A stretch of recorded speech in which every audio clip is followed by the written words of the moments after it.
Yes, sir. So, how is IIT Jammu? Yeah, going good, sir. All well. Things are good. Right, right. Yes. You look more glorious now. Glow, glow. Maybe, maybe the climate, I should say. Correct, correct. So we should come then Jammu once again.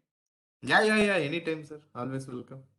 So, have I stepped in the right time or like a bit early? No. I thought that I will be delayed by 15 minutes. That's why I messaged you. Okay. So I Fine, have fine, fine. some important work is there in the department. I went there. Then that is getting delayed. I thought Okay. I will be back again actually. Fine, sir. Fine, sir. No Right, problem. Fine. right. So, Now, how I many can share. faculty are there in the department? Sir, currently 18 are there. 18. Okay, okay. Yes, sir. So, can I like share the screen, sir? Actually I have messaged all the students that we'll start at 3:15. Let them join. There are around 110 Okay, participants. okay, okay. Fine, So fine, fine. somewhere around 70, 75 are coming sincerely. Okay, sir. Fine, fine, fine. Let me make you as a co-host also. Yes, sir. Sure. And you have to excuse me. I may go here out Yeah, for yeah, yeah. 15 No minutes. problem. No problem. No problem, sir. Please.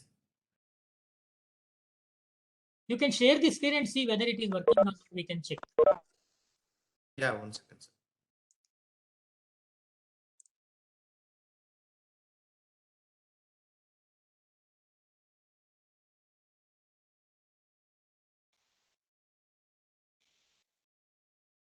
Yeah, it is fine.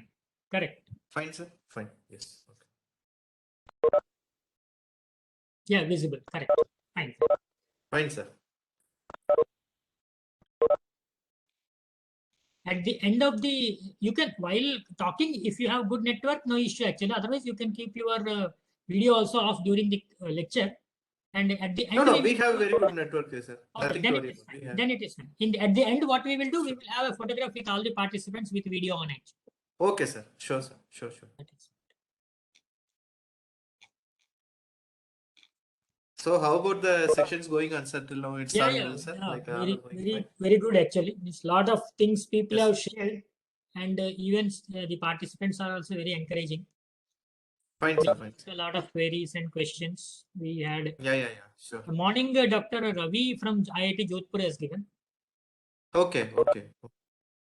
Might be knowing. I don't know whether you know or not. Yes. I am like personally, we have not interacted, but I have heard about it. Right. He's from IIT Kharagpur. BS Murthy student actually.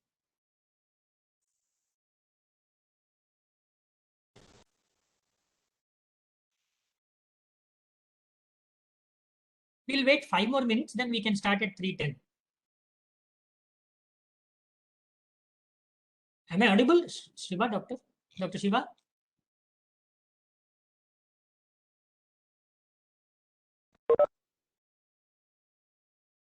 Dr. Shiva, am I audible? Sir, you're audible. Okay, fine. Thank you.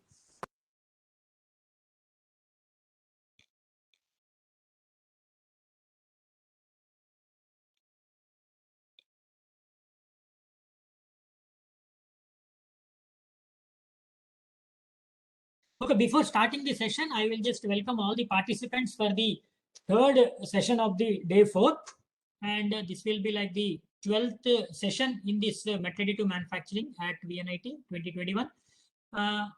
To introduce the speaker, Dr. Shiva, he is an assistant professor at the Department of Mechanical Engineering at IIT Jammu. We were very good friends actually. And we uh, Dr. Shiva works in metal additive manufacturing, and recently he was awarded a big project where he has to develop a altogether a new system for the metal additive manufacturing, similar to the one what we are having right now. So, Dr. Shiva, you can switch off your video if you have any issues with the network. Yeah, now it is coming. Acha, no, I find. Okay. So right now it is showing low bandwidth for you actually. Anyway, so Dr. Shiva has completed his PhD from IIT Indore, and prior joining to IIT Jammu, he was working as a postdoctoral fellow at IIT Madras actually. His most of the research now he's been working on in his PhD he was working with the laser processing methods, Recently, he started with, after joining IIT Jammu, he started with additive manufacturing, particularly with metals. I think you are working with wire now, I guess.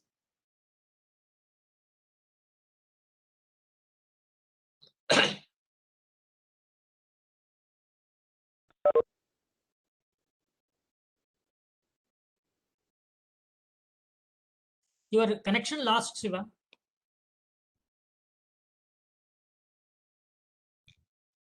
Prayag, am I audible to you? Yes, sir, you are audible. Maybe Okay, for fine. bandwidth problem. Maybe Dr. Shiva has some issue.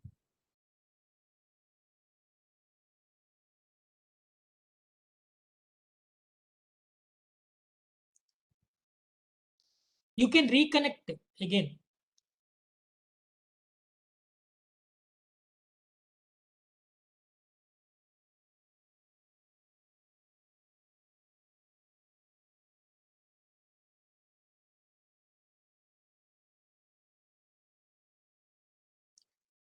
And also recently he was awarded a big project from ISRO to develop the coating technologies for the using additive manufacturing only.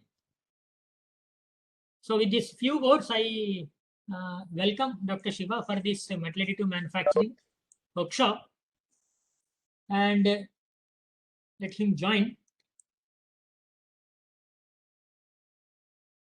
And participants, you have to give me a break. I will have to go somewhere for 15 minutes and again I'll be back to the session. Prayag, I will be out for 15 minutes. You can please take care. Huh? Yes, sir. Yes, sir. Okay. I think Rahul is also there. Rahul, I don't know whether he joined or not. Yes, sir. I'm co-host. It's okay.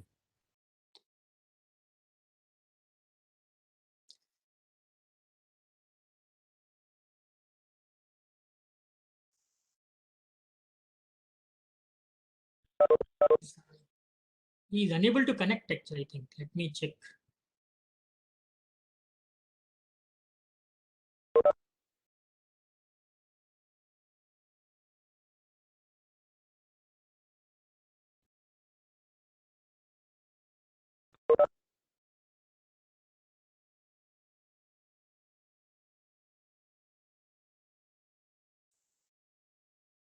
Your connection was lost, it seems. I think nothing is visible actually. You can rejoin again.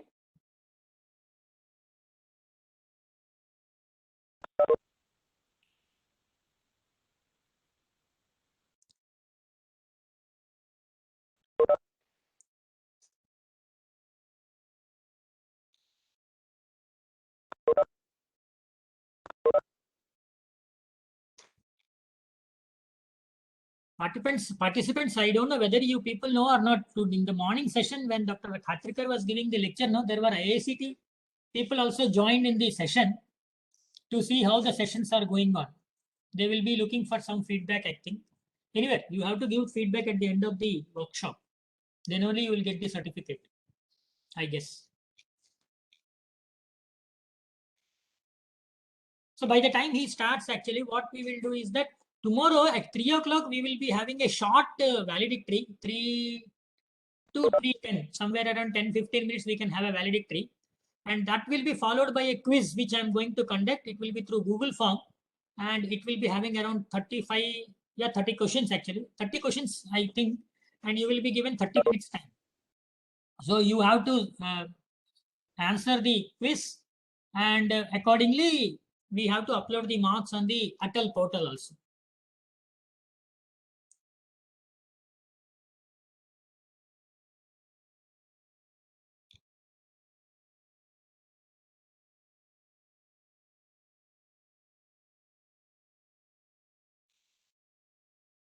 Yeah, can you hear me, Dr. Shiva?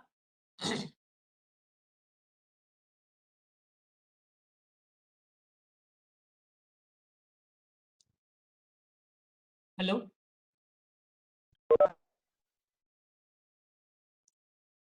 Shiva, we can't hear you.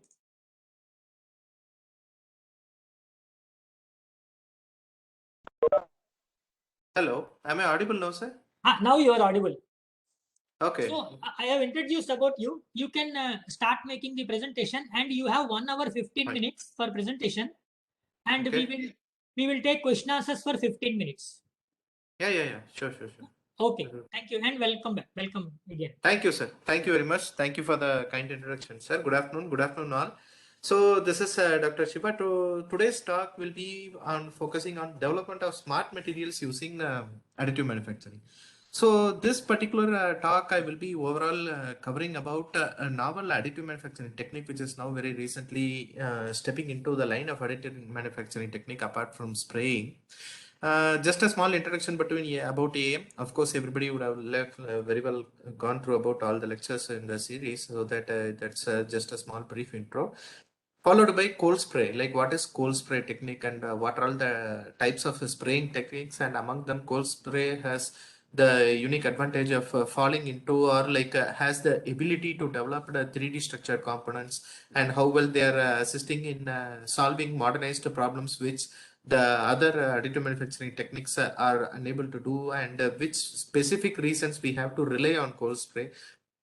So these particular topics will be discussed in this particular sixth module, and then followed by challenges and methodology. Even in cold spray, like what are all the challenges that we are facing and what are all the methodologies that we can deploy ourselves to improvise them in a better shape, and all these things we'll be covering here. And successful applications are, again, I will be just walking you through the several applications so far that has been uh, successful in deploying cold spray as a part of additive manufacturing, and development of smart materials have been done successfully. And finally, the conclusion. So yes, just on a prelude, the game made a very good revolution in the line of modern manufacturing, as these are the normal design procedures which are being widely followed step by step in order to create any sort of like a type of prototyping. For example, let us take the automobile industries or like any sort of manufacturing industries. Before stepping into the mass scale production, initially there was a methodology, or like there was the type where a lot of synthesis design has to be implemented, and first it has to come up out in the form of drawings, and once the analysis and the synthesis part will be followed, then it will be taken by the production team, where eventually that will be taking to planning, raw material procurement, tool procurement, CNC programming. And once after this CNC came out in machining, and all the time scaling skills came into picture, and in fact that fetched a lot of improved the productivity of several industries substantially, which out of which the users have been substantially getting benefited. And then once the productivity was improved, then the challenges came in quality arrangements and quality assurances. A separate team of engineers were deployed for this particular field about checking out the quality of the products before it fetches, before it is been reaching to the hands of the end user. So that brought adequate feedbacks out of which the product improvisation was done.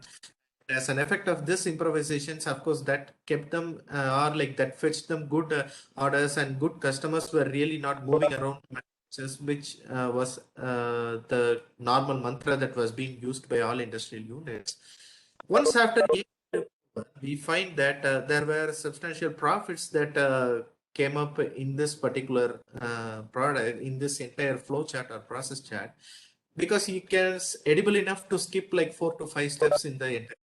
So what happens is it might be very simple, like you may check that, okay, 4 to 5 steps, but the output, if you are, in other words, if you just check what are all the advantages that we get out of this 4 to 5 steps skipping is substantially good. And in fact, that saves time, that saves the overhead cost of an industry. And that is how slowly additive manufacturing started stepping in the line of industrial rapid prototyping, replaced by rapid prototyping with plastics and polymers, and then real-time metal products came into picture in industrialization. So this is how slowly additive manufacturing started taking over. And as this chart itself shows, so all you need is that the documentation and the drawing that you use in the form of CAD files that can be directly be deployed into the form of STL programming, and then depending upon the slicing technique happens slowly, the deposition process starts. So this widely laser-based additive manufacturing took the world by storm. And that there are really very good advantages in when it comes to laser-based additive manufacturing.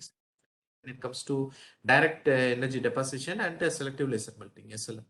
So what happens is like the biggest advantage you will be getting out, you have adequate power source to melt the powders that you are using. And out of that, the biggest layer by layer structure can be perfectly done without the problem of this interfacial layer formation and any sort of failures or cracks that is taking place in the interfacial layer. That can be substantially addressed only if the proper process parameters or the optimized process parameters are being used for our function.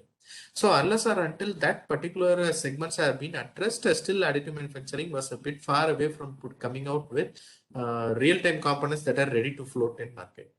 When you see it all started with a CO2 laser, which was widely used in all industries for its power, followed by YAG laser, India laser, which is also good, but comparatively its source and its efficiency are good when it comes to pulse laser based applications, then followed by diode and fiber lasers.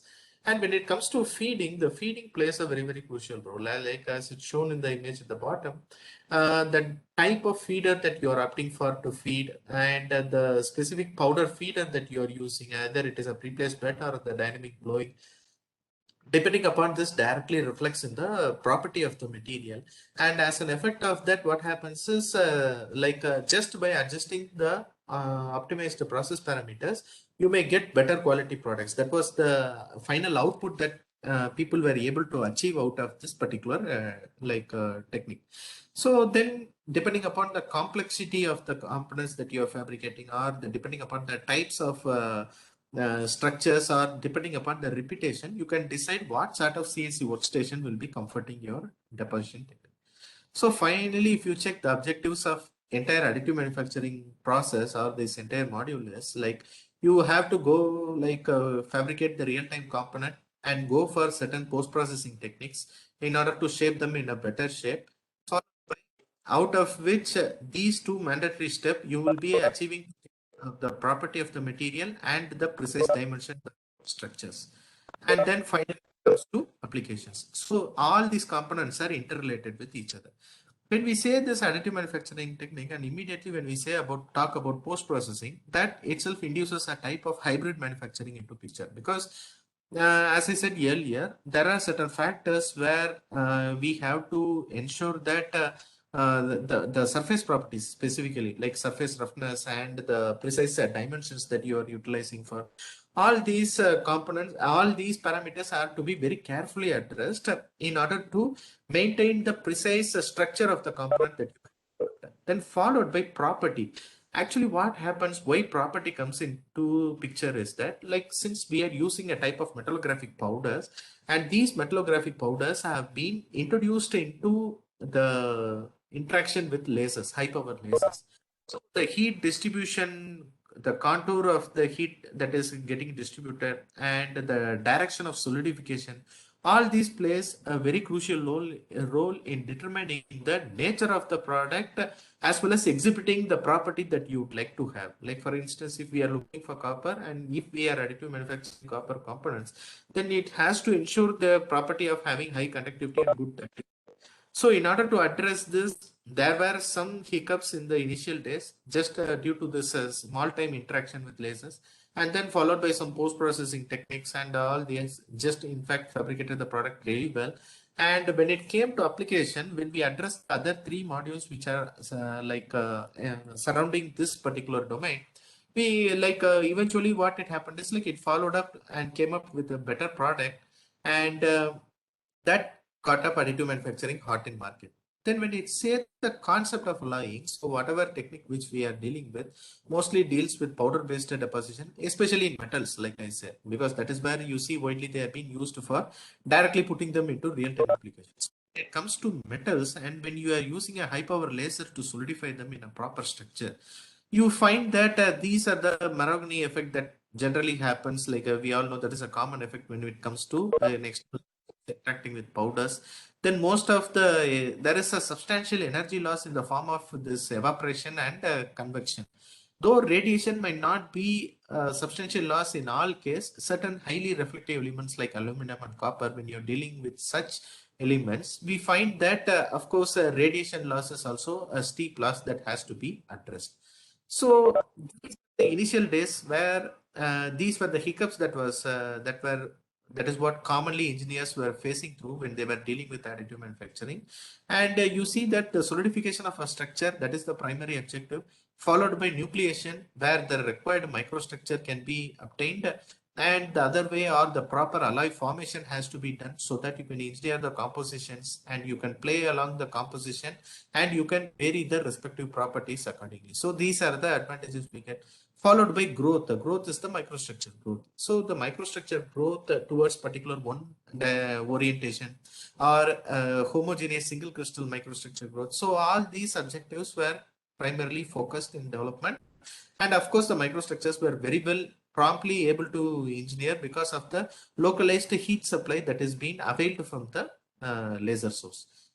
But though we all had these issues very perfectly going and somewhat new challenges, somewhat a new like a new methodology has challenged the existing conventional manufacturing techniques. Though this was a promising technique, we did find that there are certain problems that came along with AM that were left to be addressed, where loss of alloying elements. We find that loss of elements widely happens because when you don't pre-alloy the powders in the precise composition.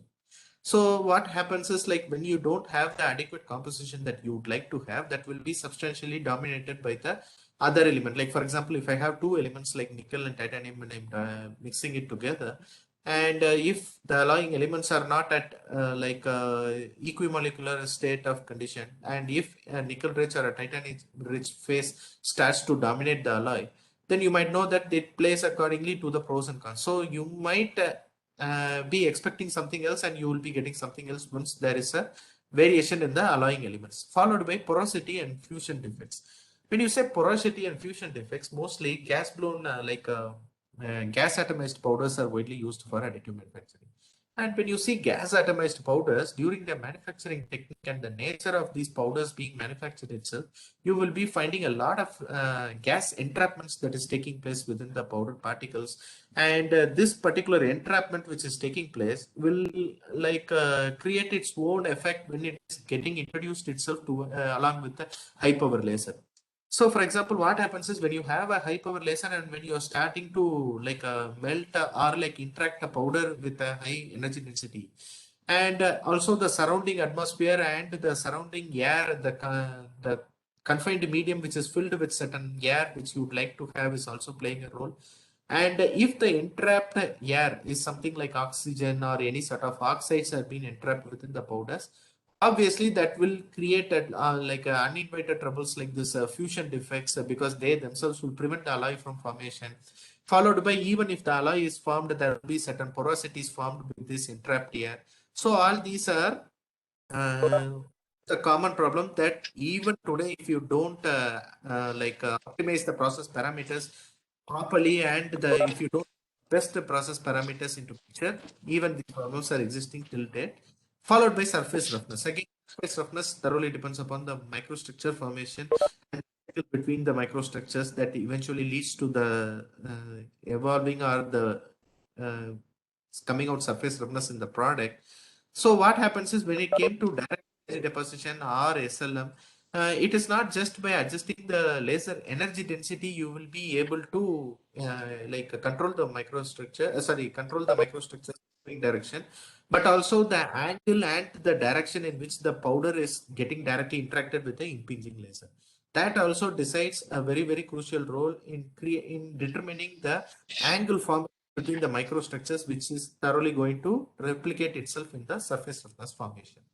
And followed by that, we find that a type of cracking and delamination problem happens. So cracking and delamination widely happens when the layer by layer deposition, like we all know that AM is a type of a layer by layer deposition technique. And we find that when you deposit layer by layer, we have to ensure how much is the heat that is getting generated, and where or in what level this heat is getting accumulated within the body of the structure. So it is not just like that you go for a unilaminar deposition or a bilaminar deposition. We also have to have a closer look what is the amount of heat that is being generated per track, and even this particular track, when it is getting periodically stopped at one position for a unilaminar deposition, how much is the temperature that is getting accumulated at the starting and the end point, and along the middle point, how homogeneously it is getting scattered. So all these parameters have to be very closely watched in order to avoid this sort of cracking.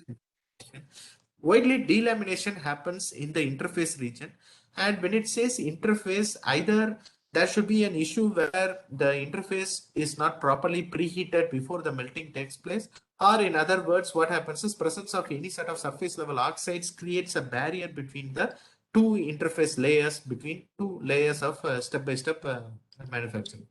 So this eventually leads to like a cracking and delamination that happens in the solid structure. And finally, residual stress. So of course, residual stress thoroughly depends upon the direction in which the microstructure gets its. So for example, if we take welding, even welding, this problem happened when initial days where the metals were joined or like two joints were being deployed. And when it comes to identifying that, we almost had a similar type of problem where the formation of microstructure, like for example, when you say the equiaxed microstructure accumulation will be at the center of the track which is getting deposited, and it will be followed by columnar and initial level level microstructures. So when you see this columnar microstructure, they generally form due to the formation of or like presence of heat in the center part of the track. So what happens is once this columnar microstructure extends towards the presence of heat, they create a lot of tensile stress on the surface of the additive manufactured sample. So when you have a lot of tensile stress based stress accumulation on the surface of the sample, that possibly becomes the first reason for any sort of surface level crack formation. And in fact, any sort of low level load that is hitting on the surface of the sample, or like it is getting impinged, or if the load is subjected towards any sort of external unexpected load, then easily the surface gives up. So this is where the residual stress accumulation eventually plays in the failure of the sample. So these are the common problems in laser based additive manufacturing techniques which we were discussing. Now the next technique comes, type of additive manufacturing which got itself birth from spraying techniques. So widely, we all know that the spraying techniques can be bifurcated within the bifurcations that I have shown here. Like mostly combustion based, you have flame spray and HVF and detonation gun. Whereas when you say an electrical biasing based spraying techniques, we have arc spray, atmospheric plasma spray, and VPSN followed by LPPS as well. And eventually leading to cold spray, we have HVF and this well stock spray, and you have cold spray technique. So when you say this cold spray technique, this is a very, very interesting technique. So how I will walk you through, whereas all the other spraying techniques were successful in case of mild thin layer or a type of micron level coating layer was successful. Whereas how cold spray came into picture and how these were substantially helpful in creating 3D structures like solid freeform fabrication type. So how they are done is it's pretty simple. So cold spray is nothing but a type of impinging these powders on the substrate. Like the image on the top shows, you have a flowing velocity for each and every carrier gas that is through, and it is followed by a compressed gas. Like what happens is once the compressed gas passes through certain nozzle structures or confined structures, the moment they have the ability to expand, and this expansion nature of these compressed gases along with the heat that is getting accumulated within them provides enough sufficient speed that can be generated for a short span, and that enough speed will be sufficiently enough to impinge powder particles on the surface of the substrates. So if you take an overall outlook of how a cold spray based deposition techniques are, the experimental setup lies is, it is like how it is shown in the figure here. We widely use the flowing gas to be helium or nitrogen, where these helium or nitrogen gas are basically very light in nature. And these helium and nitrogen gas widely used, or like it will be compressed to certain, it will be passed on through gas heater. The concept of preheating plays a very, very crucial role in the entire process for building 3D structures, because the preheated gas, when they are interacting with a dry powder from the hopper, they have to gush them through it. That is why you have this, for example, like I can show you have this preheating section. This preheating section plays a very crucial role in the entire process. Apart from this, the heated gas will be passed through a D-level nozzle. So this D-level nozzle and the design of this D-level nozzle is where the entire magic takes place, where the powder particles with high velocity, particle velocity will be substantially high, and this is the substrate where you will be deploying the powders. And this powder deployment will be basically, you will be finding that the impingement will be followed by the direction in which the nozzle moves on. There are two ways, either like if the setup is very like huge and if it is indigenously developed, we find that these gas particles and the gas station, everything is kept at one particular segment, and there will be pipelines that is connecting through them, like as it is shown here. We find that in place of this power feeder, we have in the schematic, we show a cylindrical structure, but in reality, we do have some sort of hoppers where these compressed preheated gases will be passing through the hoppers, and they bring themselves into the carrier gases, and it will be fed exactly in this region where the throat of the nozzle starts. And in this region, it is specifically induced because here the preheated gas will also be coming into picture, and this preheated gas will meet with these powders just before the throat of this nozzle, and as soon as they enter into this compression and expansion mode, the available time, like in a span of like maybe hardly like 1 or 2 seconds, the powders that are being introduced into this heated air will be sufficient enough to absorb the heat, and they remelt themselves, and the speed in which the powders are going to be impinged, that is going to go through after this expanded section, is sufficient enough to impinge the powder particles on the substrate. So this is how widely cold spray was being used, and one of the indigenously developed cold spray deposition technique at IFM Institute for Manufacturing at University of Cambridge, where I had been working as a research visitor during my PhD days at IIT Indore. So basically what happens is like, as I said, they have an MCP unit, and this particular unit will be thoroughly outside the lab. From there, we have the hopper, which is mounted just outside the machine. And as this nitrogen unit is done, it is computer controlled, and we do have the gas preheaters to heat the nitrogen gas before gushing them through the tentacles. And this gushing gas will pass on to the hopper, carry the deposited alloy or like the powdered alloy that has been poured inside, and it will be directly fed in the deposition booth. And you have the nozzle at the schematic as it is shown here. We have the D-level nozzle, which is sufficient, which generates the sufficient amount of speed for the powder impingement that takes place on the substrate, and this is the XY stage where the table can move, so that that gives an additional access of freedom for the deposition, and we get the best out of deposition. So this is one particular technique where we have one. And when it comes to this D-level nozzle, we find that there is a convergence section where the powder particles are mixed with hot compressed nitrogen gases, and they are compressed, and they are made to follow through a type of a narrow path out of the throat section in the D-level nozzle. And then as an effect of expansion that is taking place in the powder as well as the compressed gas, that generates the adequate amount of drag force along with the compressed nitrogen gas in generating the supersonic speed generally that has been available in a cold spray technique. These funnels are like, these nozzles are sufficient enough to generate a speed of somewhere around 2.1 Mach. So this is where we get the speed. And when we check the process, this is when this comes the process, and when we check the process parameters, we find that the powder particles in this entire process plays a very, very crucial role, because we have to ensure that the particle size of these powders are lying somewhere between 30 to 50 micron for efficient deposition. Because as I have already said, you have gases which are going to take off the we have the gases that acts as a carrier gas, and when they are compressed and when they are expanding, like you find that there will be some sort of abnormal effects that is happening in the deposition, which will be out of our control when the powder particles are not kept under control. If they are less than 30 microns, obviously due to this tremendous speed, they will be simply blown off, and you will be finding that not much of deposition, the percentage of deposition efficiency will be drastically low. But whereas when it comes to a type of like any powder particle which is beyond a 50 micron up to like or you can say up to 100 microns, like 50 to 100 microns, they are comparatively acceptable. But anything more than 100 micron, we will be finding that there is going to be substantial loss in the deposition. But when we have a closer look in this powder particle framing, the researchers literature which is reporting shows very clearly that once when the powder particles are maintained between 30 to 50 microns, their deposition efficiency is substantially good.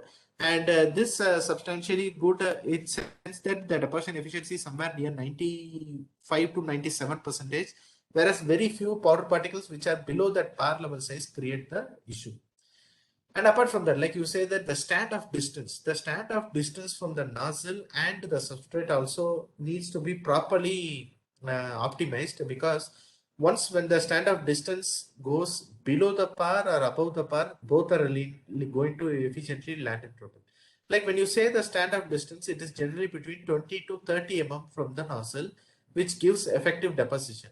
But in any case, if the deposition's speed is comparatively less, or like if the plate is brought very close to the nozzle, it creates a type of bowing effect on the surface of the sample, and that if the substrates are a bit thinner by nature, it will induce a type of sagging that is taking place in the substrate. And once after this, if this is the case when the substrates are placed below the optimized level, when it is placed above the optimized level, we find that though the powder particles are being chosen between 30 to 50 microns, we will be finding one observation which is very common, that the deposition efficiency will not be as good as how, as I said, from 95 to 97 percentage. There will be a substantial dip, which is also a loss for us. So having all this in mind, the proper position in which the substrate plate has to be placed have to be determined. And for determining that, we need to have a closer observation in the arc of the sample that is getting. You can see the track arc which is getting generated. Like when it is in below line, it is somewhat that this forms a proper meniscus, and anything beyond this will stretch the arc even more, and that is creating enough trouble to or you can say that the deposition percentage is comparatively falling down very badly. So as an effect of this, we will be like finding uh, issues in creating a 3D structure without any hindrance. And to address this concaving issue, like to generate the, or like to optimize the aspect ratio, like the width of the track and the height of the track, we find that the spraying angle also plays a crucial role. Like for example, this happens when it has a 90-degree, and if the spray angle is altered a bit accordingly, less than 90-degree or somewhere around 45-degree, we find that the deposition meniscus, the aspect ratio is comparatively edible enough for layer by layer deposition, because it is not like that if there is maximum deposition here, we are just going on to prolong along with, because problem will rise when there is an overlap between the layer. Like what happens is the interface regions will be very clearly visible as it is shown here. But whereas in case of a meniscus, we find that the formation of overlapping layers and the percentage of overlap that is taking place also will be substantially good enough in creating like a void free or any sort of porosity free perfect high dense packed alloys in reality. So this is where stand of distance is going to play a crucial role. And apart from this, the interaction of the powder particles, because what happens is, as I said, the carrier gas is going to be nitrogen basically, and this particular nitrogen gas is known to form a layer of nitrides, just like how oxides are formed in certain materials. We also find that of nitrides take place in the outermost surface area. Either it is going to be nitrides or oxide. Anyway, there is going to be harm in the purity of the metal without any doubt. So in that case, what happens is, like as an effect of this, when the oxide layers formation and it is increased at high velocity on the substrate, either the oxide layer should break in the sides, or it happens is like they become an integral part of the alloy itself, so that the that are entrapped within that region cannot just like that escape out of the entire scenario. They have to be like properly treated, or like they have to be treated in sense They can be treated with proper heat treatment, or in other words, just by adding certain additives, we can treat them in a better way so that the bonding between these two layers are predominantly going to be good for further process. As I said that when you say the deposits, and here we find that there is powder A and powder B as shown. We find that one particular powder particle is superiorly like a higher in size, whereas the other particle size will be comparatively lower, as well as the shape of the powder is completely different. The bigger sizes are comparatively spherical by nature, whereas the other powder particle A, which is smaller, is comparatively irregular by nature. So now what happens is, as an effect of impingement with all the forces that is taking place, when you can see the microstructure diagram on either side, like here, a type of coating microstructure which is over the substrate, and the same thing happens. This is the substrate, or you can say this particular image is formed after it is getting melted. So these are the prominent things that we have to keep in mind before the deposition takes place. So once after this deposition is completely taking place, next important parameter that has to be obtained is in which direction the deposition is about to take to. Because what happens here is, like, if the thickness of the sample is not sufficient enough, the tremendous force and the tremendous pressure that is the powder is getting subjected to during this entire travel itself is good enough to deform the material in a very bad shape. Like, deforming happens, like you can say that it might be very easily deforming. Like, what happens is, you can, as it is shown in the image, if it is a flat surface taken into picture, and if the deposits are being deposited, all the compressive stress that is being impinged on the surface will eventually create a type of mechanical dissimilarity from the metal, which is initial state and in the final state.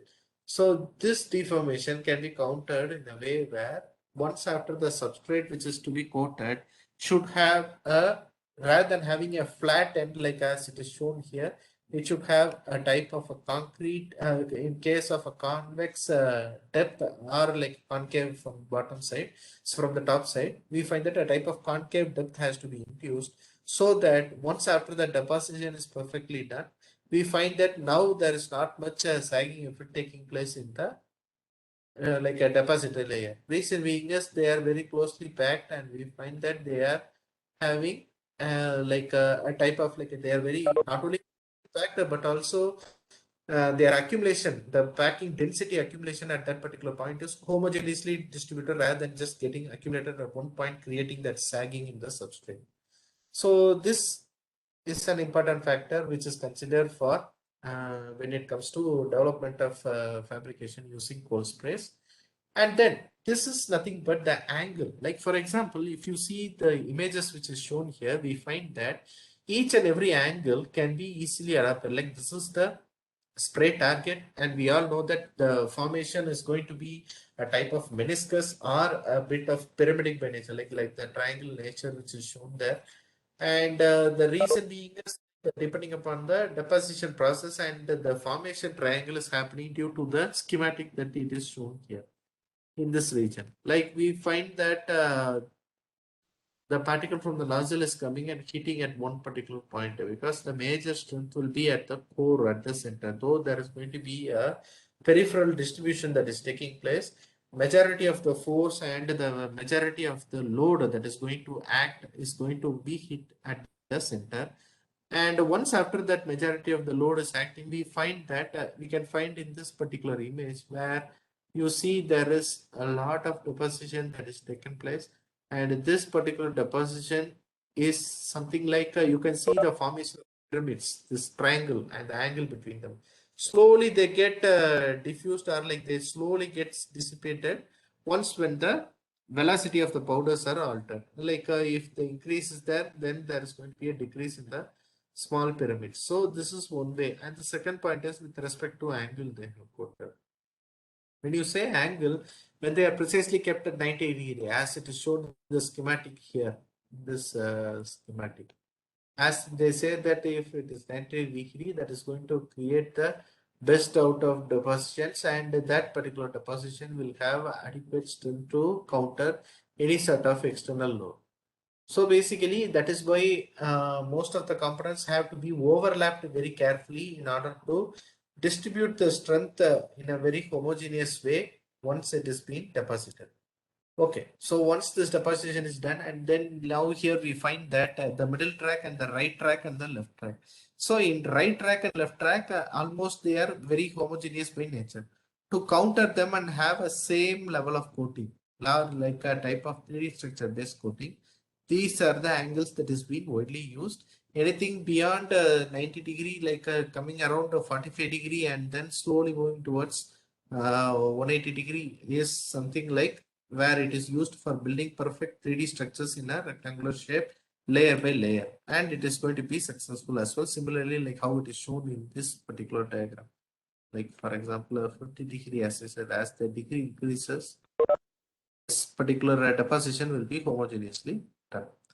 And the next comes is the pattern of deposition. So when you say the pattern of deposition, as I said, in laser-based additive manufacturing techniques, the type of unilaminar deposition and bilaminar deposition, they decide how much is the amount of residual stress that is getting accumulated in the sample, and as an effect, either crack is going to happen or like what to happen. We have to ensure carefully that our sample is not subjected to such stress. Similarly, when it comes to cold spray, these are the basic preliminary steps before starting to work in any sort of metal that has to be gone through in order to get the best out of the results. Like for example, the pattern, you can see there is a zigzag path, a cross-section path, a spherical path, and a completely parallel path. So parallel path and zigzag path is nothing but like a parallel is unilaminar deposition, depositing at one side from left to right. Whereas in case of laminar, like when you say you bilaminar deposition, we find that deposition will happen on both sides, and this particular deposition that is taking place, you can also alter the pattern. It is not just with two, it can also be very spherical by nature, and also by creating a mesh type nature. So this particular deposition will be widely used like in places where there is no sort of voids can be compromised, or any sort of safety factor cannot be considered, and the safety is the design of safety factor is higher. In that case, we have to ensure this sort of meshing is being done, and followed by the spherical one and the line one depends lower application. And lower end application, it says they are not much exposed towards maximum load. So for those particular applications, the other two angles are going to be helpful. And when you see the strength diagram which is shown here, it is sufficient enough to show that what is the nature of the flow that is taking place, and that particular flow where it has the maximum depth and followed by like where you have the maximum strain handling effect and followed by the ultimate strength effect. So this is how the for example, a proper optimization has to be done when it comes to cold spray based deposition for additive manufacturing. And then the type of nozzles. These types of nozzles are nothing but these are the types of nozzles that create the cold spray process a successful one, because this D level nozzles are of bifurcated into 2 to 3 types. One is your barrel based one, which is very straight by nature. The other one is a type of convergent one, and the other one is after compression and expansion, it follows the straight nature where it is shown in C. So the gas pressure somewhat for the entire process will be maintained between 15 to 20 bar, followed by the standoff distance. This particular standoff distance is generally between 30 to 40 mm, but it varies upon the material to material and the size that you are dealing with. Powder feed rate for any sort of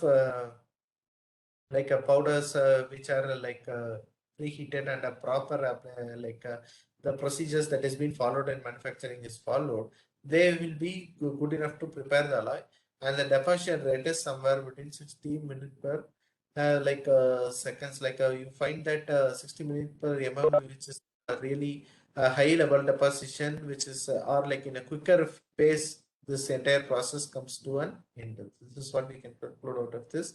And the gas temperature which is used for preheating is between 470 degrees Celsius, and the powder particle size is somewhere between 10 to 50 microns. And these are the optimized set of data that has been done. Now slowly let us come into where all and to what level this additive manufacturing technique has been successfully deployed. Like you can see this here in a propeller blade. When you say a type of propeller blade, we all know that any sort of propeller blade, either in aircraft application or in any sort of turbines which are used either in applications, the investment of these huge propellers are very high. So there's one more issue that comes is like it is not just the investment which is high, and the second problem is you cannot periodically just keep on like removing them from the setup and just replacing it. So after overhauling and all this effect happens. So what happens is when it comes to propeller based vanes, like the powder particles that are going to be like sprayed will be placed in that particular spray nozzle mouth, and then there is going to be a continuous spray that is taking place. But one thing we have to keep in mind very sharply, because just by spraying, that doesn't mean that our alloy is going to be formed. Because here you are just impinging the powders. There is no proper melting or any sort of spraying that is taking place. So once after the impingement is done, so we have flexibility. Like for example, even in this gun liner barrel, you can see that we do possess the flexibility of coating a material over another material quite easily with application of high level speed. And once after that is so deeply done, we will be coming to know that we have to create the alloy formation. Unless or until a proper alloy formation is being made, you may not conclude that to be the best of the products, because the property of the product is at stake, and we hardly find that any sort of desirable properties will be achieved or like will be extracted out of this entire process. So what happens is in all the cold spray based deposition technique, we need to, in additive manufacturing technique specifically, we need to take that entire component and then feed them into a heat treatment where you will be using a type of muffle furnace or a tube furnace or like whatever you would like to have. Unless or until you successfully heat, there is going to be no alloy formation. And if there is going to be no alloy formation, obviously the coating that is being done will eventually lead to a type of a crack propagation that will take place. So in order to avoid all these things, when you don't have a proper heat treatment, there are two ways of heating. Like generally what happens is like you can go for a huge pit furnace or any sort of muffle furnace where the temperature should exceed the melting point temperature of this particular liquid, and they start heating them accordingly or like quench them in a heated state, so that they will be like a facilitating a type of facility where alloy formation can be successfully done. In case if that is not done properly, or like if it, by any chance if this heat treatment portion is completely skipped, then nobody can save the product from eventually leading to transgranular failure. That is going to be a disastrous catastrophe. So these are the things that have to keep in mind before cold spray process is being carried out. And we all know that the prowess of cold spray has been successfully proved in this particular slide. Like we can see, there are cups, flasks, mugs, and any sort of hardened wristbands, and you have the axle plates. All this which are in the atmosphere will be fabricated quite easily using this particular spraying technique. Next to one of the hot market where cold spray specifically is catching for is the fabrication of hollow tubes. When you say hollow tubes, like for example, like I said, if you check the gun liner like it is shown here, it should be sufficient enough to have a proper hollow tube throughout without compromising in its straightness or any sort of surface finish internally and externally. Similarly, if you check this here, you need to create a type of hollow sphere using cold spray. Then that is really going to be a very challenging part even across the globe, because I'm very sure that no such lab has such efficiency in order to have or any sort of alterations to be incorporated on the deposition that is taking place. Because once when you start the deposition with a high spray, that is going to be in a complete closed chamber. And then we also have to closely observe the wavy nature that is being created on the surface. So this wavy nature, if they are going to be abrupt in with some certain sharp points, that may start acting as a stress accumulator, or in other words, stress raiser, where the entire crack propagation can initiate, and that eventually spoils the nature of the product that is being excavated. So what happens here is the nozzle spray should be kept in a proper angle, and second way is, in order to make a hollow sphere or like a hollow like a cylinder based structures, there has to be a homogeneity in the straightness. Unless or until you don't have that homogeneity in the straightness, whatever may be the exceptional method that we are deploying, it is again considered to be failure. So to counter this issue, there are two ways of doing this. Either you use, like as it is shown here, the red color image that is shown here is nothing but it is a mandrel. So what happens is this particular mandrel will be clamped in a chuck, and this particular chuck which is used in the which will be used, taken or like assumed to be as a substrate, will be clamped to the chuck, and slowly the chuck starts to rotate by keeping the nozzle of the spray at one particular rate.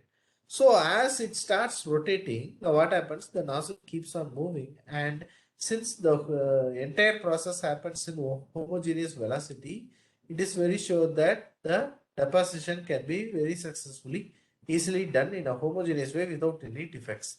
And once after the deposition is done, there are two ways of removing the mandrel. Either you need to do it mechanically just by pulling it out method, or by second, when you go for a chemical method, all they do is they have these mandrels in such a way that they get themselves diluted very easily on the application of certain agents.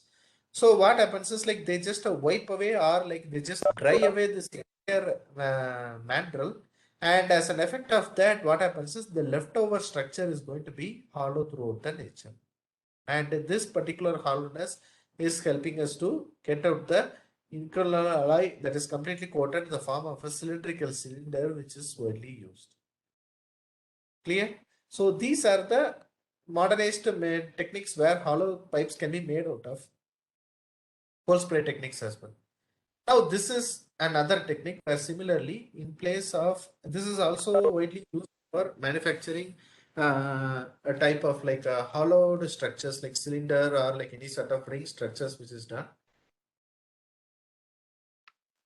And here we find that this hollow structure, like I said, the chuck is being placed, and we do have a type of substrate with which the deposition can be homogeneously coated. And then later, this particular mandrel, which is attached to the chuck, can be completely disassembled individually. And once after that disassembly is done, you get out the final product like I have said is shown here. And here, there is also one big advantage where in place of a nozzle that is being sprayed, of course, they will be sprayed, and all the dents and the other cracks or like any sort of defects on the surface will be rectified. And once after that rectification is done, you use a proper tool to surface the machine. And this particular tool will be utilized for a proper measuring process and create a proper surface roughness on the sample, and then we can also obtain this sort of smoothened surface which is shown here. This particular cylinder, a smoothened surface, which is like, it looks like a copper or a aluminum plate, or like a, what do you call, a type of mandrel where it was deposited and by the spinning effect, and this deposition can be seen throughout certain length that eventually leads to the formation of this particular lengthy product out of this cold spray based additive manufacturing. And the whatever I was discussing, the schematics of this entire process is shown in this particular diagram in the slide. And here we have it in a different way, like the same deposition technique like I was talking. A type of mandrel is being used in figure A, and this mandrel can be dissolved into using acids and etchants, and it will be removed out for getting the hollow structure. But when you see the front view of this image, we do find that the spray gases are of higher energy, and second point is the confined medium class aluminum is completely also aluminum, it is having sufficient enough ability to counter any sort of defects with the airborne contaminations. But what happens here is, like, if you check this front sectional view, we find that if this air is getting entrapped within these powder particles, that itself creates the void. That is what it shows in the front view. And here you can see this red color, components where the voids have been created. So this might be of two reasons: either if there is a fluctuation in the speed that is being used for deposition, or in other words, what happens is there is a movement of nozzle across the deposition of these samples. And then this particular segment, like for example, this particular plate, you will be finding the cold spray technique is also used as a type of additive manufacturing technique to impinge or implant a sort of a connecting material within the circuit, or like in other words, even if you want to cut a path or like anything in that process, this sort of applications are used, and these slots are then refilled. Like if you feel like, okay, when I calculated earlier, like I want to rectify this and reuse the product again, this sort of surface level deposition and again leading to a type of post machining process will assist the it will assist the end user to obtain or take away the required product that they are looking for. So this is the basic structure, or this is the basic thing that we will be going through.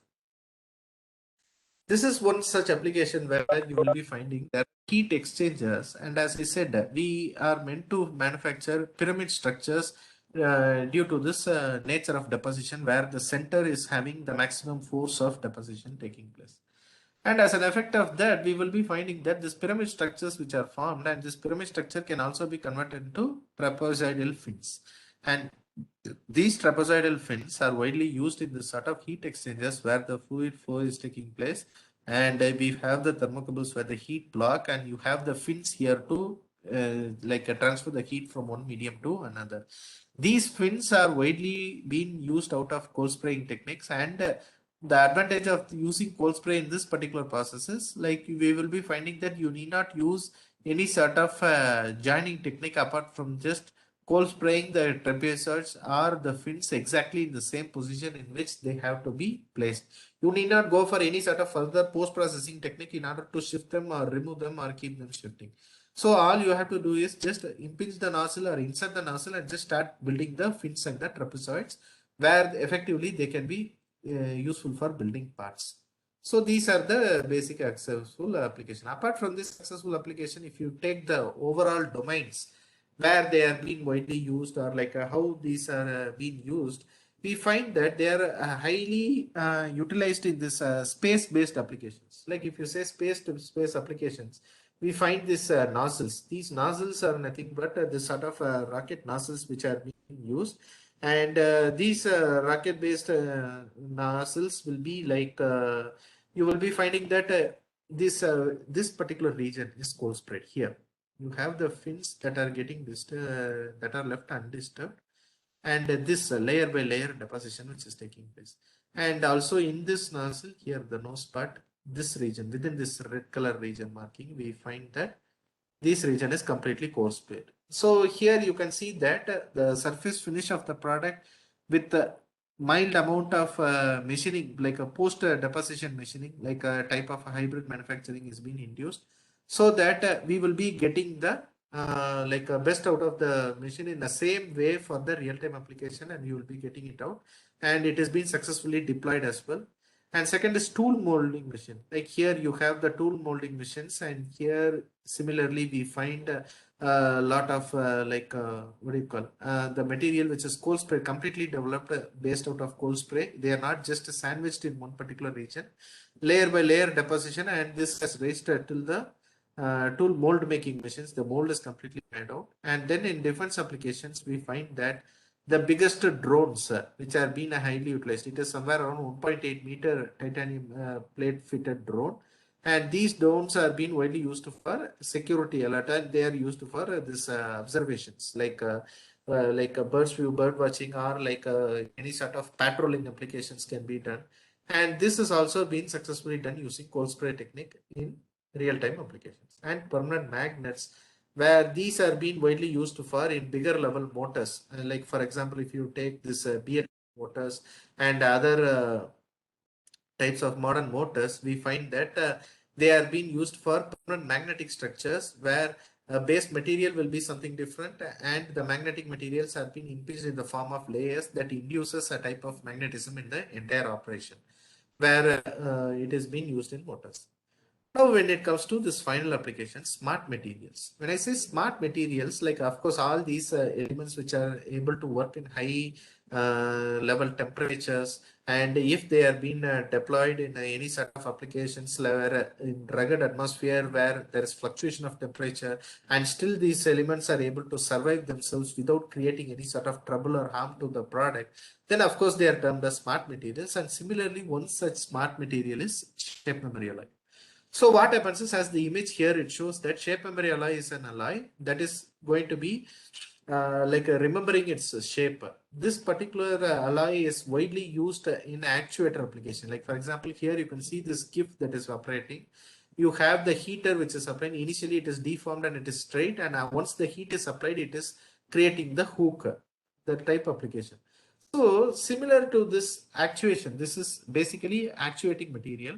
And this particular actuation, like you see this flapping actuation from top to bottom as it is moving.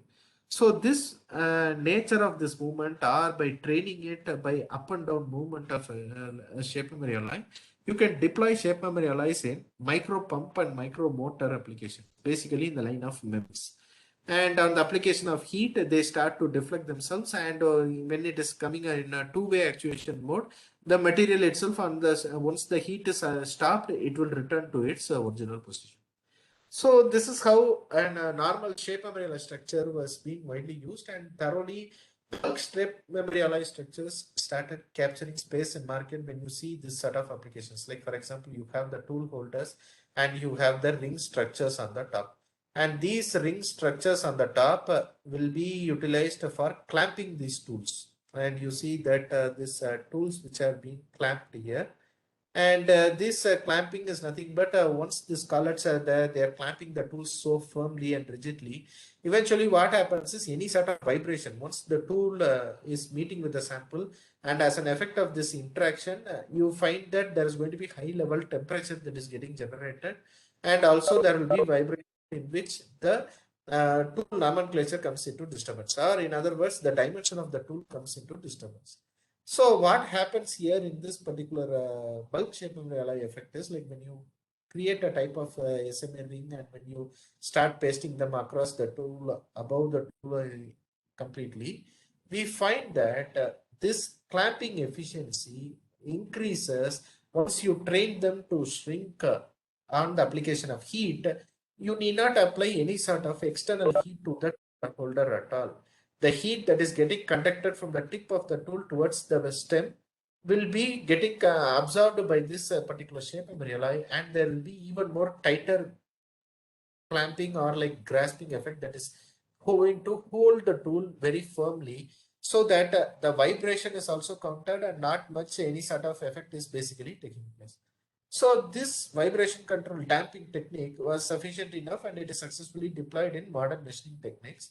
And if for this particular application, the cold spray technique is used, and you can see the samples that is developed. The CuAlni shape memory alloy was developed, and this particular alloy, you can see the substrate, which is a normal steel plate, and you see the bulk deposition that is taking place through the sample here. And there was one small investigation that was done. Like what happened is, like there were shape memory alloys that were developed using this cold spray based technique. And once after the deposition was done, we find that, as I said, there are all mere impingement of powders. Like for example, I have three different powders impinged. You can see the graphical optical microscope image here, how the microstructures are formed, and these microstructures are nothing but just the impingement of three powders. Proper alloy formation was never there. And then when you see this bottommost images post heat treatment, like here in this specific heat treatment, we find that in this particular paper, or like in this particular application which we were working, we used a type of furnace based heat treatment process to come into picture. When you say a furnace based heat treatment process is coming into picture, we find that it is a type of conventional heating where you provide where the thermal quenching is done such a way that you provide enough adequate time for the alloy formation, And once when you give those particular time, the property of the alloy is perfectly preserved, and this preservation is in fact helping us in getting the job done quite easily.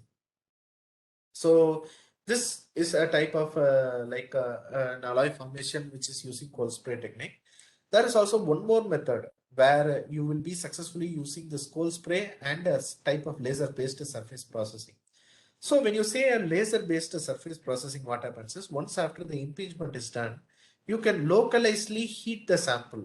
For example, here you can see that this particular heating of the sample will be very localized and the alloy formation will be very much localized, so that in that depending upon the required amount of thickness that the deposition has to be alloyed, you can have it.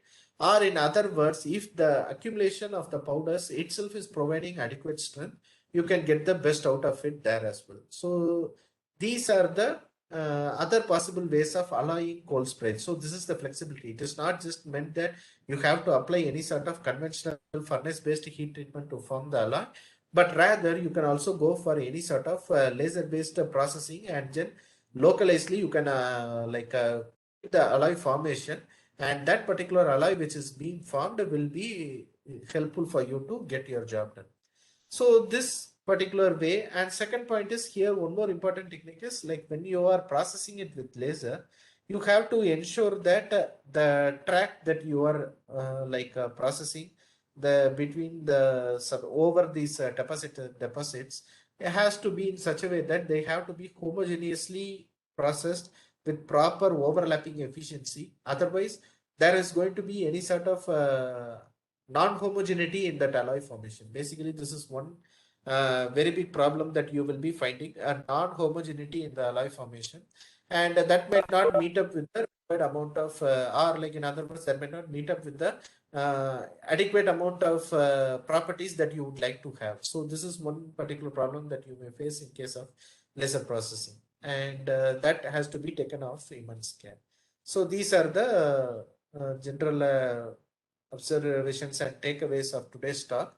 So basically the conclusion part is I would like to say cold spray is a new form of additive manufacturing technique which has served the purpose in higher end applications like propeller blades in turbines, and in the turbines which are used in for thermal power plant application, as well as in aerospace application where the main blades can be mended. So the biggest advantage here is it is widely used for repairing the existing components so that improving the life and reducing our overhead cost for the industries. Followed by the development of standards will reduce the head cost and quick fabrication. So what happens is as of now we are just going with trial and error method where we are not following any sort of standard procedures for this particular processes. In order to make that, we have to create some sort of standards so that this will be utilized efficiently in all sort of additive manufacturing applications where they are required, and followed by a developing standard. In fact, it has to counter the current challenges, has to be facing what are the challenges that we are facing. Like initially I showed in the slide where several challenges have been available, like surface cracks and everything. So once when the standards in fabrication of all this cold spray based EM techniques are being standardized, then it will be easy for the user to just use the tool in a very quick way rather than going for this trial and error iteration works. And followed by reliability in additive manufacturing improves, the standards improves. Like once after the standards are improved, the reliability of using this additive manufacturing will be substantially increasing, and as an effect of that, all sort of engineers and the end users will be getting benefited out of it. So these are the takeaways of today's talks. And just a small introduction about our research facilities at additive manufacturing at IIT Jammu. So my research lab, which is Laboratory for Advanced Manufacturing and Processing, is widely focusing on additive manufacturing techniques, especially for metals. Like we use laser-based additive manufacturing techniques. We currently are about to receive a laser cladding machine, which is of a higher 2 kilowatt fiber laser source laser cladding machine, and this particular laser cladding machine is adequate enough to build the 3D structures as well. That will become an indigenously developed additive manufacturing machine, followed by a wire arc additive manufacturing, a CMT, cold metal transfer based wire arc additive manufacturing machine is also about to be here. Followed by, we do have some sort of idea of procuring, and in fact the PO and everything is released for high power lasers, where NDAC pulse lasers will be utilized for laser surface remelting, laser glazing applications, and lots of laser shock peening applications as well. That is being sufficiently externally being done, and these are the active researchers which has been pursued in our lab. Currently, there are 3 PhD scholars and 2 JRFs who are putting their efforts, and we do have externally funded projects from ISRO, DRDO, and currently one of the project from SERB has also been approved a day before. So, well, with this, I would like to conclude my talk. Thank you. Thank you very much, Dr. Gupta, for giving me this wonderful opportunity and to share my experience and expertise in this particular field of additive manufacturing. So, yeah, thank you. Thank you very much for all the audiences for being wonderful and spending your valuable time with my talk. So, I'm open for queries. Yes. Yeah, thank you, Dr. Shiva. So now the session is open for discussion. If you have any queries or questions, you can post. Good evening, sir. Sir, this is Anand Runal. Yeah, Shiva, please. sir. Shiva, sir. Yeah, you can ask, no problem. Yeah. No, the gun liner, whatever he told, I wanted to ask whether what is a mandrel material? Is it polystyrene based or polymer based mandrel?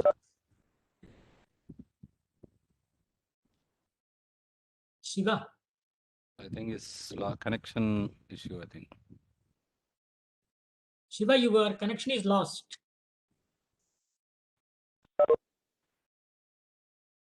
Okay, what is the question you posted, Dr. Anand? Yeah, my question is the gun liner, whatever he told, I want to know what is the mandrel material. Is it polystyrene based or polymer based material? Because he told it is dissolvable. The lining chemical. inside the gun you are talking? Gun liner. One For the cold spray or for the cladding? Cold spray. Okay, cold spray. Generally, they use polyurethane, polystyrene. Polystyrene. Okay. Maybe he'll join again. Let us see. Yeah.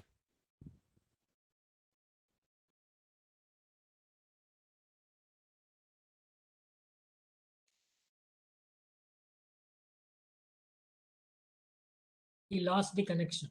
Yeah.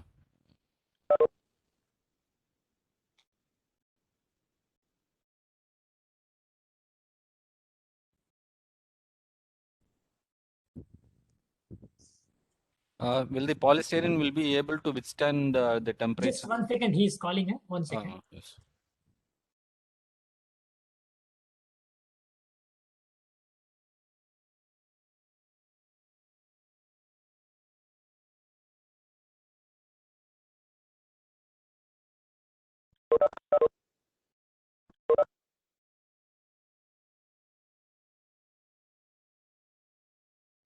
He is joining.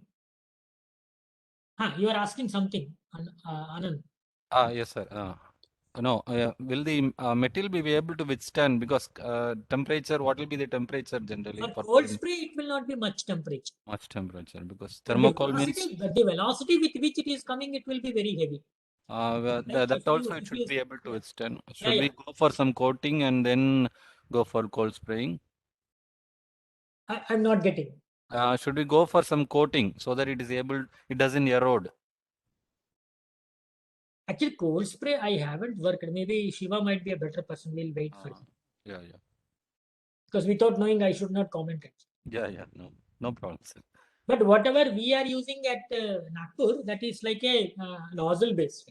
The nozzle which we are using, there it can withstand some very high temperatures. Okay. Even in Cornell, when we deposited, we are getting around 1800 to. But okay, the laser when the laser interacts with the material, now the temperature will goes up to 2000 something. But the moment the laser which is depositing, it is coming after the nozzle exit. Now there you will not find much temperature. Okay. I remember the way like people means our industry partner, he used to keep the hand with on the nozzle while depositing. I don't think that much temperature will be there in the like when you try to deposit it. Okay. He's calling again. Hello? Yeah.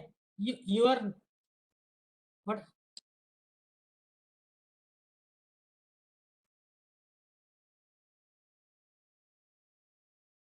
Okay, okay. No problem, no problem, no problem. ठीक है, fine, okay.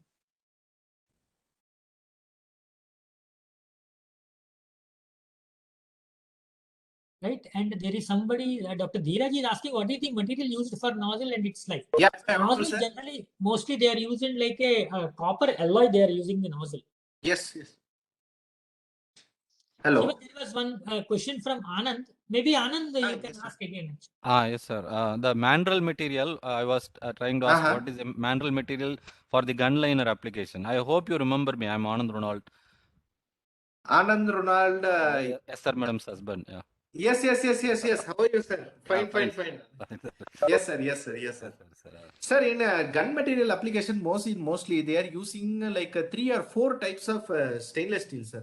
One is our SS416 is a very good option. Another one is SS410 is a very good option. No, I was asking about the mandrel material. Mandrel material, sir. Mandrel material is widely used of heavy composites and polymers. Like the material is not precisely known to me because that is not a forte. We are like it was like a basically. It is dissolvable, right? Yes. Chemical Like what happens is, I'll tell you how the process happens. Like for example, let us take this water bottle. Like what happens, it will be mixed with 2 chucks, and as it is rotating, it will be completely deposited with that material which we are looking for, surrounding. Now what we have to do, we have to take this entire component and dip it in the bath where it is filled with that dissolving acids. And once dissolve it for around time span of like 1 to 2 hours, depending upon the concentration of the acid and the composition. And the mandrel completely gets diffused, or like it gets diluted, and then that will leave out the hollow structure. And if there is any sort of change or in any sort of post processing, like for example to maintain the surface roughness or any dimension can be done, then it goes for hybrid machining process. And will there be any erosion of the mandrel? Erosion of the mandrel. Actually, in mandrel I did not give much importance because I was focusing on the metals. Frankly speaking, I have not given much importance to mandrel, sir. If you ask about that, I can give you. No issues. Thank you, sir. Thank you. Yes, sir. Thank you. Good to meet you after a long time, sir. Yeah, thank you. Shiva, there is one more question. What is the material used for the nozzle and its life, actually? Sir, for nozzle material is Inconel, sir. No, Inconel. Inconel 718. Inconel has also been used. Stellite has also been used. Nozzle material, not the deposit material. Nozzle, D-level nozzle, you're saying? Yeah. I think that is the same question. No, you are asking, Dr. Dheeraj? Maybe. Yes, sir. Yeah. I want to know where the powder is being. Yeah. Or where the laser which is coming out. From where the powder is coming out. The powder is the D-level nozzle. Sir, D-level nozzle is normally made out of cast iron. Like because in RRCAT there is one indigenously developed setup they have manufactured in Dr. Paul's lab, and there when we said that it is just made out of cast iron. And if you find that there is going to be any sort of because it has to be heavy by nature. So they made 2 or 3 types of nozzles. One is in cast iron they made it, and another one is in a type of like an alloy where it was like I think nickel super alloy. It should be somewhere around in stellite or Inconel where it can resist this sort of this heated gas when you are passing through helium and nitrogen when they are passing through. That should not react on the surface. So if you want an economical solution, even a normal cast iron is good enough to get it done. But it is made out of special casting process. Yes, sir. Yeah, there is one more question by Dr. Param Shivam.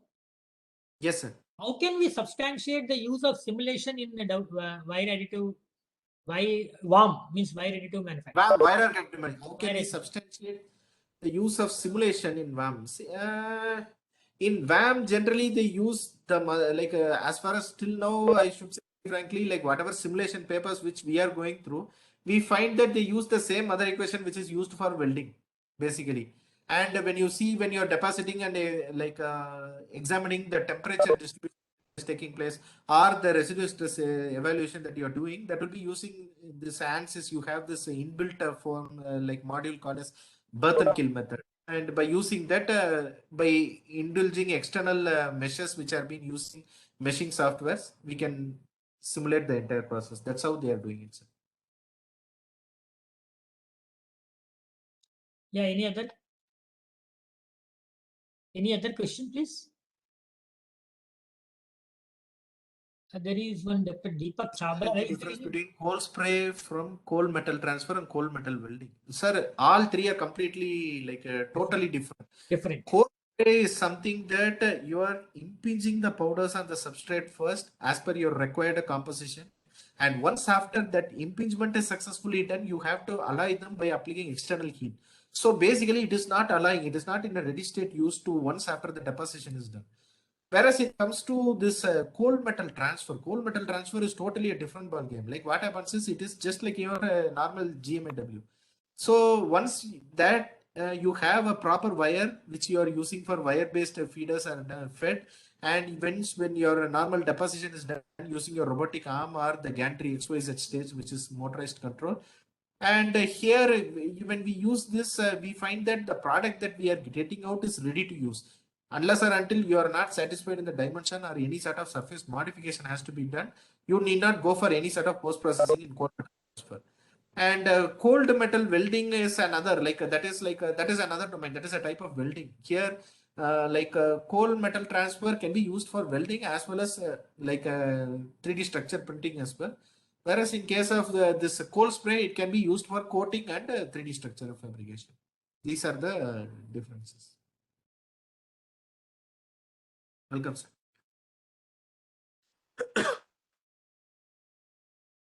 Okay, one more question I have. This whatever the Yes, sir. the pyramid type shape you have shown now in the starting slides, where you have Yes, sir. deposited, you have deposited at IIT Jammu or somewhere else? Actually? No. That was not deposited in IIT Jammu. As I said, that I was working as visiting scholar under Newton Baba Fellowship in IFM, sir, Institute for Manufacturing at University of Cambridge, during my PhD days there. So Okay. there, under Professor Bill O'Neill, they have that internally developed setup, which I showed in the initial slides. Right. So That I've seen.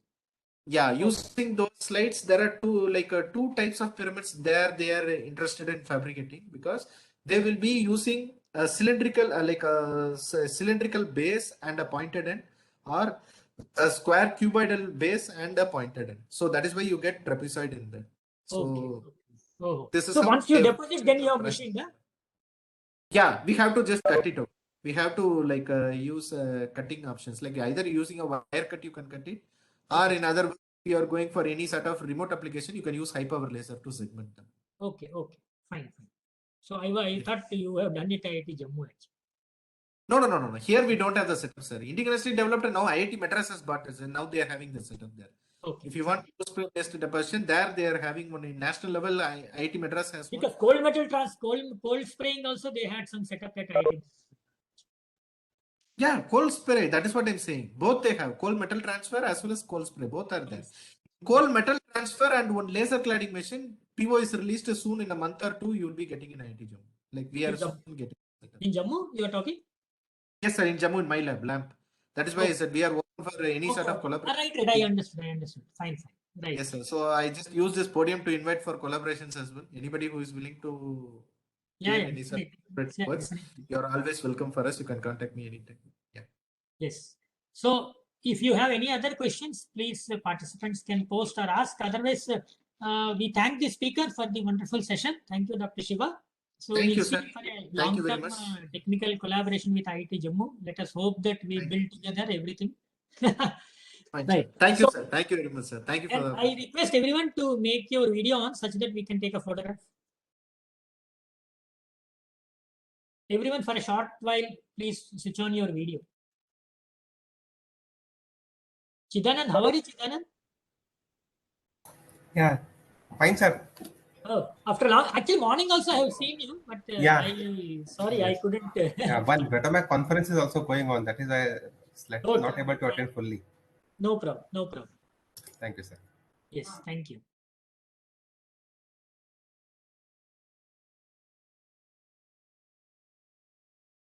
Anyone want to switch on their video? Yeah, coming. People should come. Chalo. So you can take one snapshot, Prayat. Yes, sir. Done. Okay. Thank you, everyone. Thank you for the wonderful participation. Thank you very much, sir. Thank you for the opportunity. I hope Sure. Definitely. all enjoyed the talk. Thank you very much. Thank you, Shiva. Thank you, sir. Okay, then. So we'll close the session here, and tomorrow again we'll be meeting at 9:30 a.m. Thank you, everyone. Thank you, everyone. Bye. Bye for now. I'll stop.